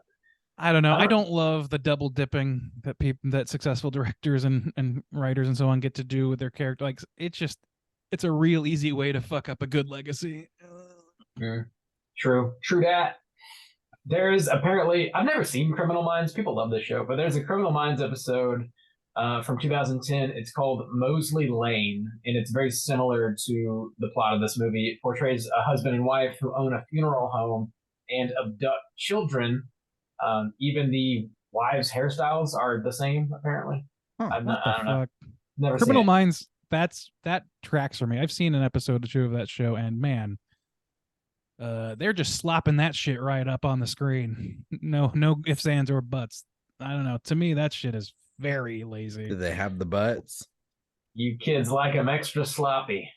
We know it. Sloppy butts. In this house. Keep our butts nice and sloppy. You know how you boys like your butts sloppy. Like a nice cut fig, according to Hydraberg. Cut fig. Oh. I don't need to know anything more than that. I'm sure that has Okay. context that I don't need to remember. Oh Um, yeah. Oh yeah. The hunka chunka. Good Good chunk. chunk. Fucking hell.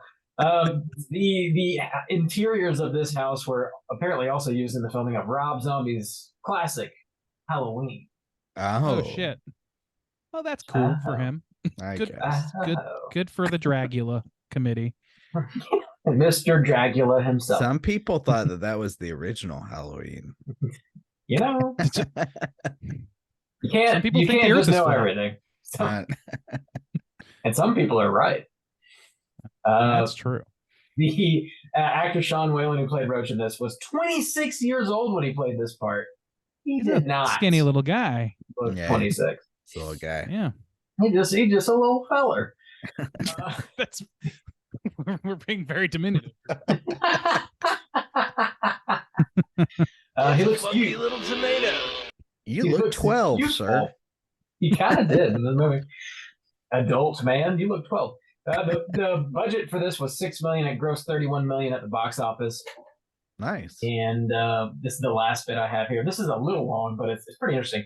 So scenes from this movie are shown on the Twister ride at Universal Studios Orlando. What? What Um, scenes? yeah, Oh, was it the yeah. house blowing up? No. Well, I'll get to it. So Well, then fuck, I don't What scenes are you talking about, Bob? Bob. Let me fucking get to it. Goddamn. Bob, will you shut up and answer our question? Jesus Christ. God damn it. Twister Shut in the fuck Orlando, up. Florida, Bob? You Shut sure you the read that right? fuck up. Shut the fuck up. There it is. Thank you. So the Twister ride at Universal allows guests to experience what it would be like to be in a real tornado or twister, which destroys the Mock City street during the ride. On the Twister set, there are various structures such as buildings, vehicles, gas stations, and the Galaxy Drive-In Theater. As the Twister ride unfolds, and before the set is torn apart by the simulated tornado, the Skip to the Galaxy end. Drive-In plays scenes from the people under the stairs on the screen. There you go. Okay. Oh, Oh. Oh, why did you just say that, dude? Come on. Shut the fuck up. I actually remember that. I remember the hips That- don't this- lie. I, I remember I that. never I seen remember that the Hurricane movie, Force but, Winds. but I remember it showing a movie in it. But yeah, I That's probably cool. recognized that when I did write it. I wonder if that's whatever year also that in the was. Twister movie too, because that also happens in Could the be. movie. I don't know. I don't know. It There's- might be in the trivia section if it is. So let's find out. That's it. That's all I got. Oh, well, what the fuck? You finally shut up, and I got nothing left. Ah, Oh, that's it. damn it. Well, We Bob, why want don't more you take from it you, away Bob. here? Come on, give us more. God damn it. Respond. Let's talk Cooter of the Week. We can do that. Sure.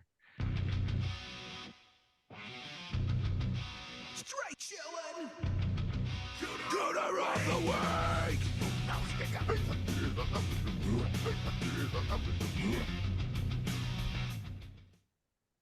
Goose, what is a Cooter, and why are there 8 of them in this movie? Oh, Cooter's a character type and a straight chillin' exclusive. Cooter must hit 3 of these 5 points to be considered a Cooter, but we want the Cooter with the most points. The 5 points of Cooterdom are sexual deviance, manipulation, smug arrogance, overall look and attire, and overall patheticness. Boys, I'm just not sure if we got one this week. Ooh, are we cooter free, man? You know? Yeah, Let's Cooter just- free Let's since just hand wave 91. it like the police do, you know? It's In the file. not in the file. Not in the file.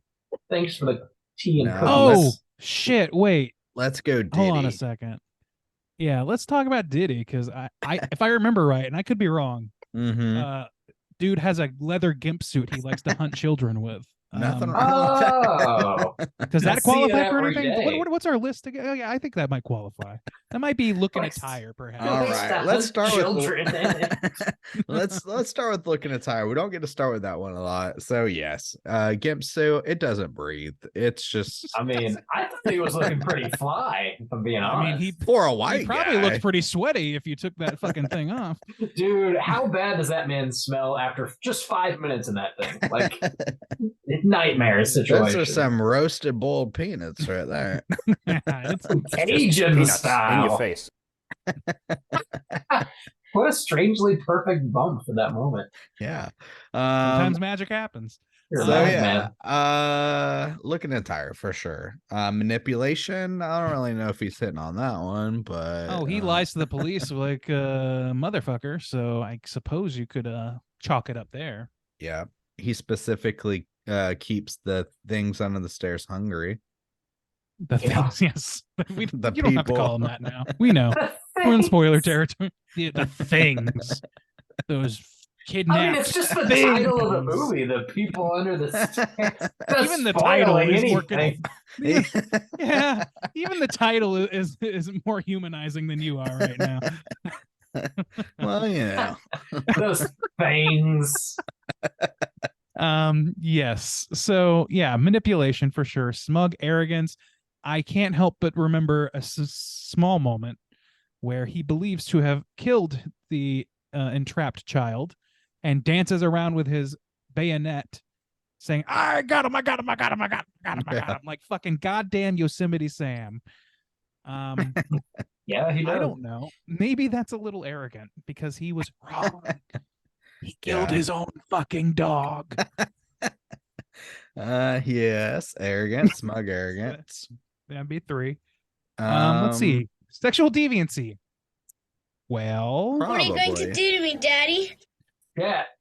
He calls his sister mom, so yeah, Mama. they kind of got a thing. They got a Yeah. husband and wifeness going there's on. there's some kind of They weird do. thing. And they also allude to him being like predatory. Like he's attracted to Alice for sure. Like there's a He calls couple her a whore. moments. Yeah, and he like insists that like her and Fool have gotten together, and it really upsets him. And there's this one moment where he even like grabs his crotch when he's like creeping up on her, like in the Yeah. basement. It's like not really chill. So I think he's got that on lock. I think I'd Okay. have to agree, which leaves patheticness. Now, what could you get this man on for patheticness? Oh, we already covered all of it. Pretty much that entire thing. is pretty Everything goddamn about him. pathetic.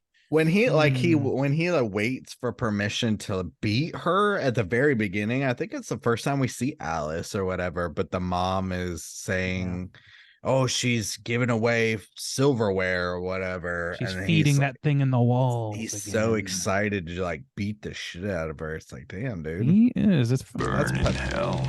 that is up. pathetic. What are they So yeah, I think we got a eating in lock on there? him, maybe. But let's Yeah. go to his counterpart and just sort of see, because honestly, like Mama, he is like the obvious choice for Mother. this award. But mommy is kind of the power behind the throne here. The power bottom. Mm. the real power bottom. she's Um, really pegging the shit out of him. So- smug God arrogance. Let's start there. We damn. don't start with smug arrogance We've all the time. Been there. Pegged by your Smug arrogance. sister. I see it every day. Yes, that's what a boy likes. I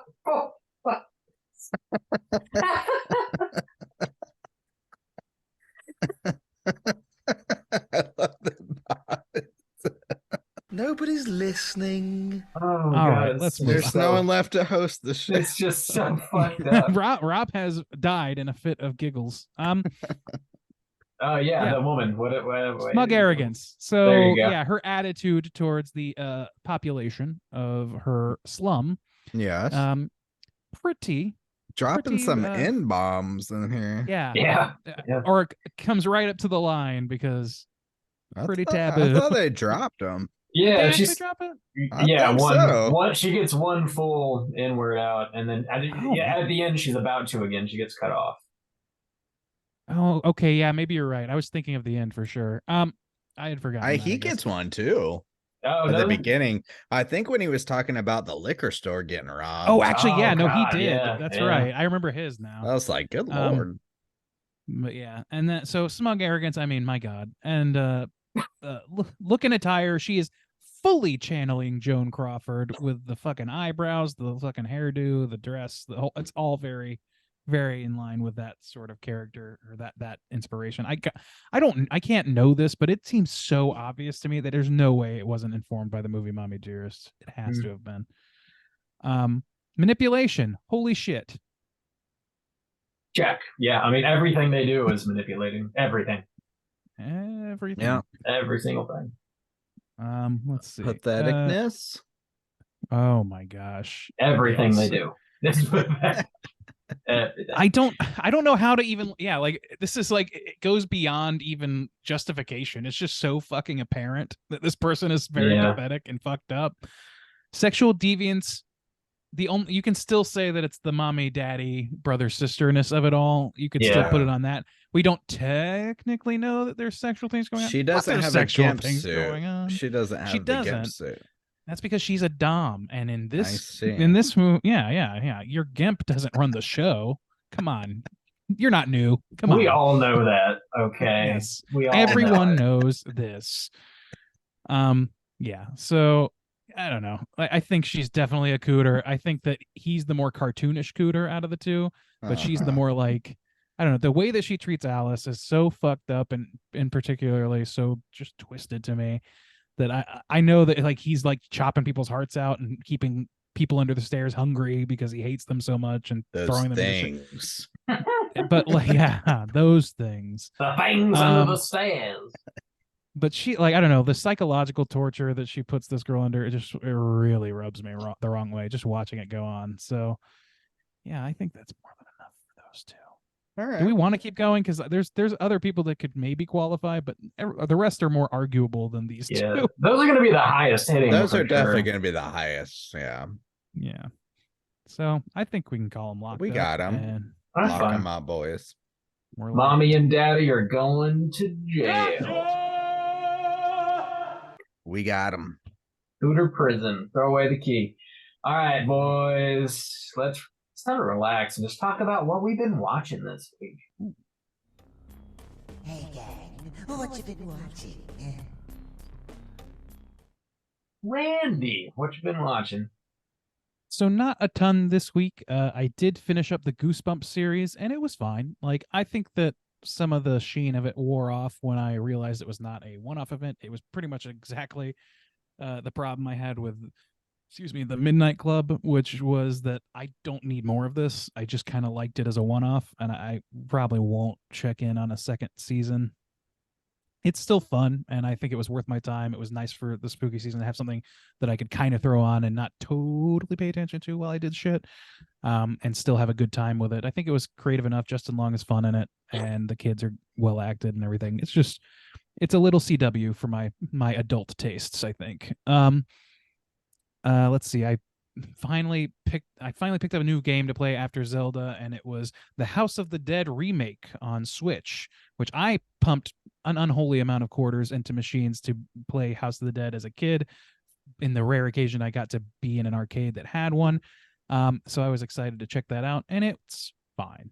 It is not easy to play with the gyroscopic controller, and it's even worse with the joystick controller. So it's kind of fun. You get to, like, there's like definitely more forgiving than the arcade version because it doesn't cost extra money, and it was like $6 to buy it. So ultimately worth the price, but I can't highly recommend it necessarily. Been rewatching Spaced, Edgar Wright, Simon Pegg, and Nick Frost, and what's her name? Spaced on the BBC show, which and Jessica Hines. That show is like one of the most fucking amazing shows to have come out in the early 2000s.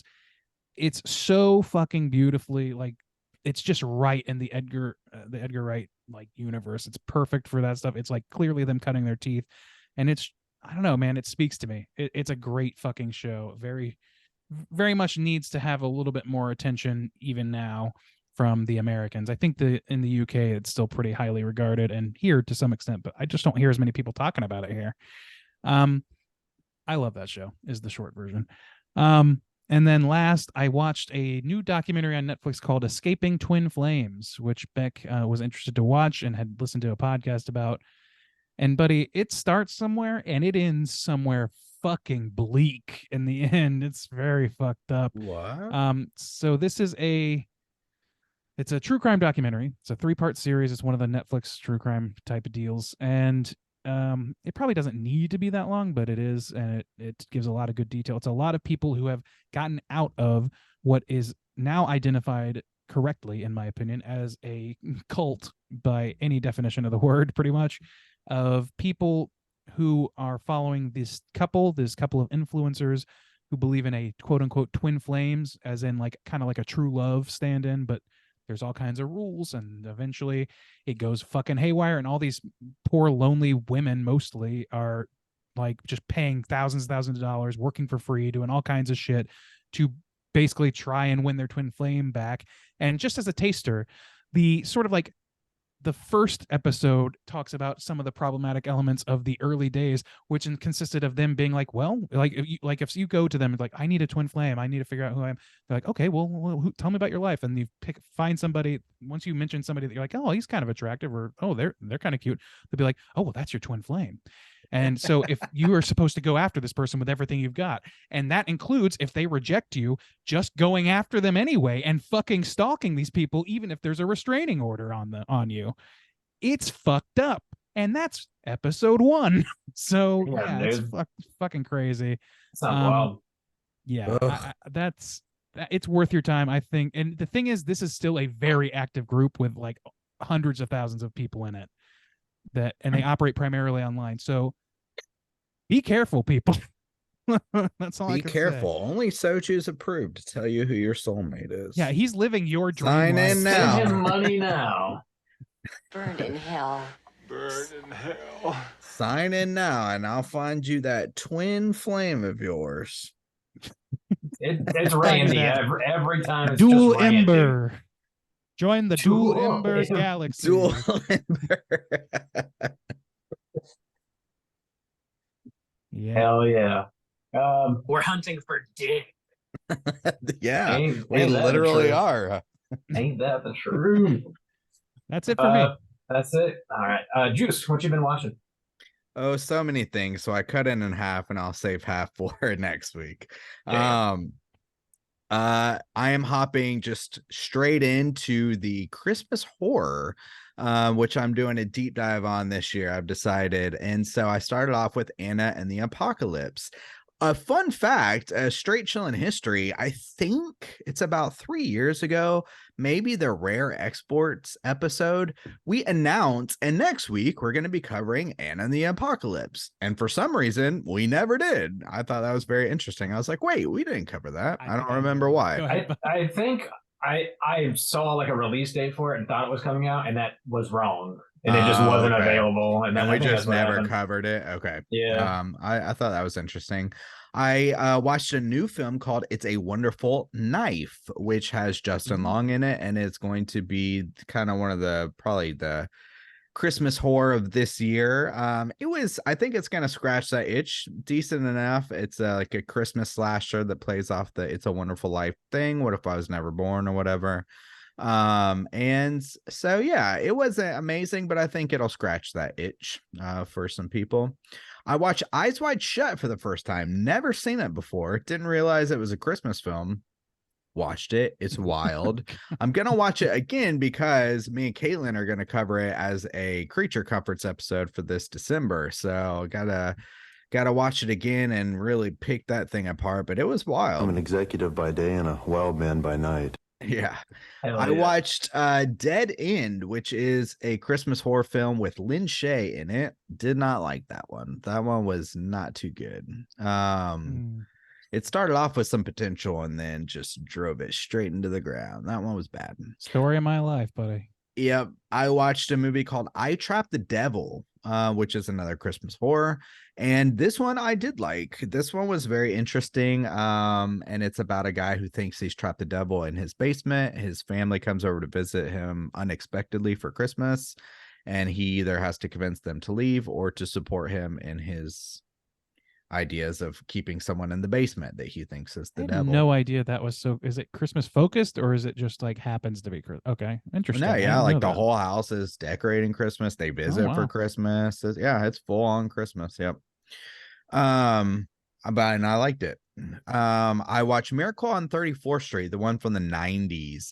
That one did not hold up as well as I remembered it. And it kind of reminded me of The Exorcism of Emily Rose, because half of it takes place in a fucking courtroom where they're like suing Santa Claus. So that was Gotta kind of sue weird. Sanny. Okay, but not as good as I remembered it. I watched Across the Spider-Verse, the one that came out this year, the sequel to the one that came out a couple years ago. And I was kind of disappointed with it because the animation was still really good and the music was still really good, but they tried to do too much this time around. And they're trying to like tie into some of the Marvel stuff as well. And really? I think, yeah. Ooh.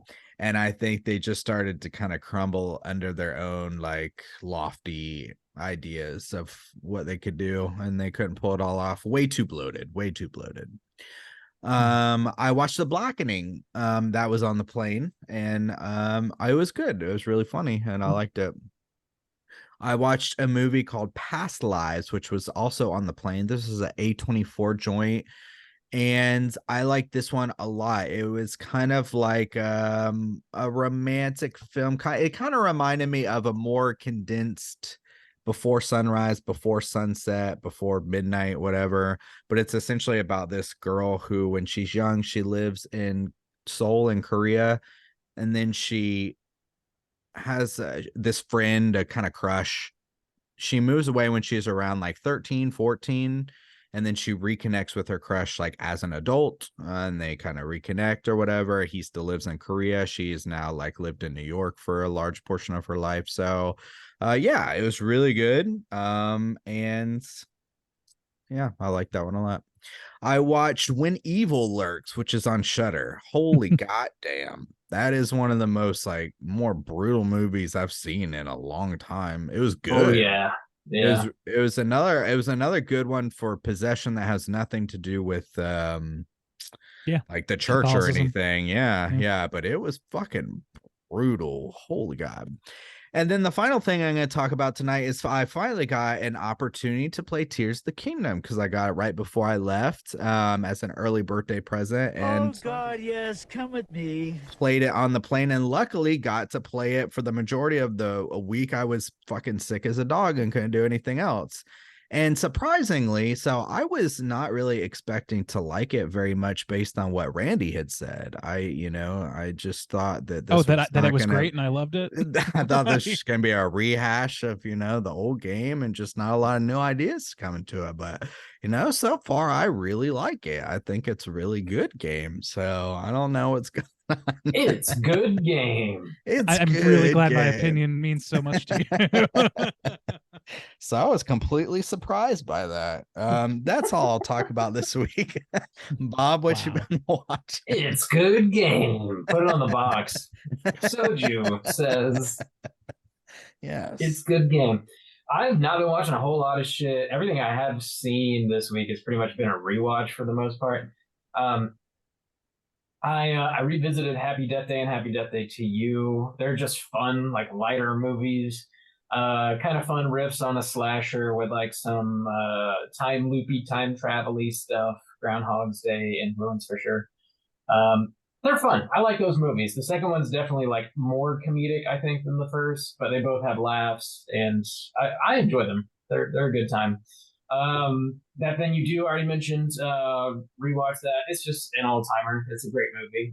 I never get tired of it. I saw you got that record too. Yes. Yeah, we got the Mondo vinyl that just came out, and that shit is dope. It also comes with like a little Playtone 7-inch. I know. Which is nice. Nice. Great. As seen on screen. Yeah. Jurassic Park, revisited that. We were kind of talking about Jurassic Park in the Slack here recently. Again, it's another like all timer. I never get tired of it. Probably watch it like once a year. It's a great movie. It's a fantastic movie, and not everybody feels quite that way in the Slack, which is fine. And generated a little bit of conversation.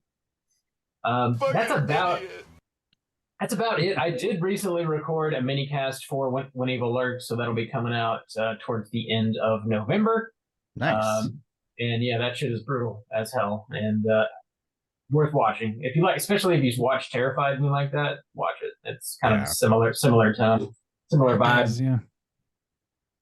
So yeah, that's pretty much it for me. We do have one voicemail, so let's go ahead and get into our hotline screams.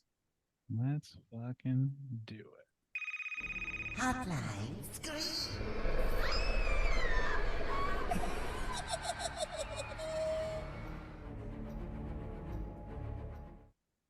If you are listening and would like to call and leave a voicemail to be featured on next week's show, hit us up at 904-638-3231.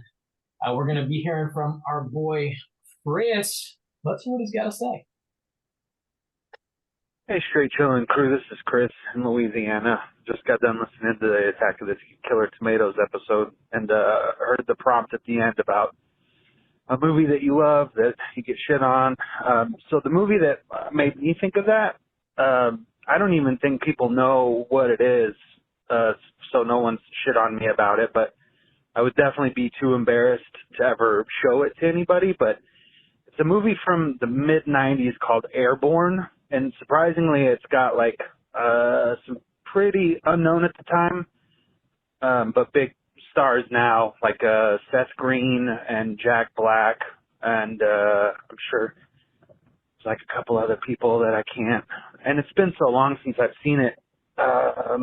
I don't think it's streaming anywhere. I know occasionally, every once in a while, like, you know, when I'm super drunk on the weekend and trying to figure out what to watch, I'm like, yeah, I'm going to watch this fucking movie right now. It's going to be real good. And then, you know, it's just, and I think it's one of those things where it goes by different names also. Like, they try changing the name of it. But anyways, it's a very, very 90s movie about a California surfer who has to go stay with his parents in the Midwest. And so he's like super bummed because he can't get those tasty waves anymore. And then he but he rollerblades really good. And so he's like, well, I'm going to rollerblade. And then everybody at his new high school just like makes fun of him, and he gets bullied. And then he does like a race, a rollerblading race competition to earn their respect. And then meanwhile gets the girl, like the main bully is like, has this sister that he's got the hots for. And yeah, I recorded it on HBO one time, like when it, shortly after it came out, and I just would watch it back to back to back to back. I would like, you know, throw it on and watch it, rewind it. Yeah. But anyways, yeah, that's my pick. All right. Thanks. I'll talk to you guys later. Bye. Airborne. I mean, how could it be bad? I've never That sounds heard of that. fantastic. It does. Yeah, it's 1993 rated PG. I looked it up on IMDb. And yeah, dude, I've never heard of this before. This is definitely not on my radar. I want to check it out now, honestly. Oh, I've seen this poster somewhere. Or There's certain things box that art. sound familiar, but it could be any number of movies from the 90s. I mean, how many movies like Airheads, fucking Up in the Air, Air Bud? The word air in your title is a mark of quality. So the tagline for this movie is fucking class. It says the world's only rock and rollerblade movie. Ooh, Love wow. it. Love it. Rollerblade was so hot in the 90s. It was. It was very hot. Blade. It was Blade. sexy. You know, I mean, some people had some sexy. There's a reason photos Barbie taken. rollerbladed back then. Who was it? Was it Nathan Fillion or whatever who had I the? think it was. Yeah, Nathan Fillion. He's who like had the posing rollerblading in, like, sexy cutoffs and- pictures. yeah, blades or What? whatever. No, I'm not You familiar need to with look the this Philly. up. No, I don't know that I need to, but I do think that's I hilarious. gotta check that out. I'm gonna have to post it in the Slack. Dude, oh my god, here it is. Wait, Did you let me see if find I can, it? Peanuts in your face. Yeah, Was that right? dude, it's so fucking good. Which I don't know. behind You the can't really scenes, see it it's on. not. Yeah, that could be any sexy blader. Dude, yeah, it's Nathan Fillion, and it's just like fucking thigh meat, and his cutoffs are so short. It's fantastic. It's too good. He's got the handguards on though, so safety first, y'all. Wear your PPE. Oh yeah. But he's not Um, wearing a helmet. What an idiot! Well, you can't cover up those locks, those luscious locks, Jews. Okay, that's where the This money picture- comes in. The fucking cutoffs. That's gold. Thanks for calling in, Chris, and sharing that tasty nug with us. I got to try and find it eventually. I don't know. We'll see. We'll see if we can hunt it down. That sounds wild. Gentleman's prompts for next week. I feel like we were getting really into the BDSM conversation tonight, and I want to know about that. Call in, let us know. I if know you ever do, been, Bob. You know me. What do you want to know, Bob? Yeah. Yeah, you ever been into the BDSM situation? You ever call your sister mama or what? You ever done any crazy shit? Get pegged by your sister? I want to know all of it, and you don't have to say your BDSM, real big name. dong singing monkey. So songs. Hotline Kinks. You want a Hotline Kinks? Yeah, Hotline Kinks it up. Let us All know right. any weird Thanksgiving kinks. You got gravy in the bedroom. You what do like giblets in the cooter? What do you like? do? What do you do? Whoa. We shan't shame your giblet feelings. I mean, what should we be doing? Is let us know. You can't. Let Bob know. Let us Bob, let us know what you're Bob- doing. I'm Bob sure is I'm the doing most everything kink-friendly right. young man I know. Where are you sticking those giblets? We gotta. What things are you putting in different things? What are you basting with? What's your stuffing of choice? You know what I'm saying? Things. Are you What's putting your in other stuffing of things? choice? Holy shit. Yeah, hit us up 904-638-3231. It's a good question. Yeah, people make stuffing like a million different ways, man. I like me a cornbread stuffing. What can I say? Dude, Yes. cornbread stuffing's good. It is my preferred way as well. Also, like I've had stuffing that's like kind of like wet. It's like not soupy wet, but like too Wet ass Yeah, stuffing. I know what I you're don't saying. like that. Yeah. I like my Yeah. stuffing dry. Dry as a bone. Dry as a bone. I yeah. Like I like my ladies. like I like my BJs. Jesus. Oh, I didn't tell you guys, but my Plenty mom of told me she finally cornbread. listened to an episode. So, hi, Mom. Oh How's it going? no. This is not a show for your Oh, mom. Randy. Burn in hell. I All right. asked if you ever got pegged by your sister. I hope she doesn't listen to this show. Well, there's no telling that the cork has popped. Who knows? Oh boy. She's just binging. She's just binging straight chilling now. Hell yeah. What things you putting other things? 904-638-3231. Let us know. That's going to do it for us this week here at Straight Chilling. We'll be back next week with a brand new show as always.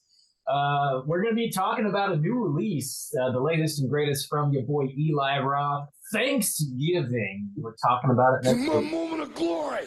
My moment of glory. All will be stuffed. There will be no leftovers, etc., etc. Are you guys? Do you have like any sort of feelings about this? The trailer looks okay, I think. I watched the trailer once and I can't really remember anything about it, to be honest with you. Yeah, I think okay. it seems to fulfill the promise of a fake Grindhouse trailer. Yeah. I don't have the most faith in Eli Roth as a director, but Mhm. I'm going in with a pretty open mind and a We generally need some positive Thanksgiving horror. Come on now. We do. Yeah, outlook. I do think Eli Roth is gonna deliver on the kills, and that's like really what I'm showing up for. It looks like a dumb Right. slasher. Yeah. Just, I think that's what it's paint the meant to walls be. red. Yeah. and What's I'm fine. funny about it, or what's interesting about it, is that it is like Thanksgiving themed like slasher, which is fucking ridiculous. Yeah. And there's just not enough of those that it's not going to be ushered into the pantheon of Thanksgiving horror films. There's like 3 empty slots on that list as it is. Yeah. This will be like the 4th or 5th. Like it's a very short list. Yeah. This will go right to the top, I'm sure. I believe that's only being released in theaters. So check it out. Get ready for next week's show. Until then, you can find us on all the social media outlets. Just search Straight Chilling Podcast and we'll pop right up. If you want to join our daily Slack channel conversations, hit us up on one of our social media outlets and I'll send you a link so you can do so. And until next week, as always, all you mother truckers, please keep chilling. Shut the fuck up!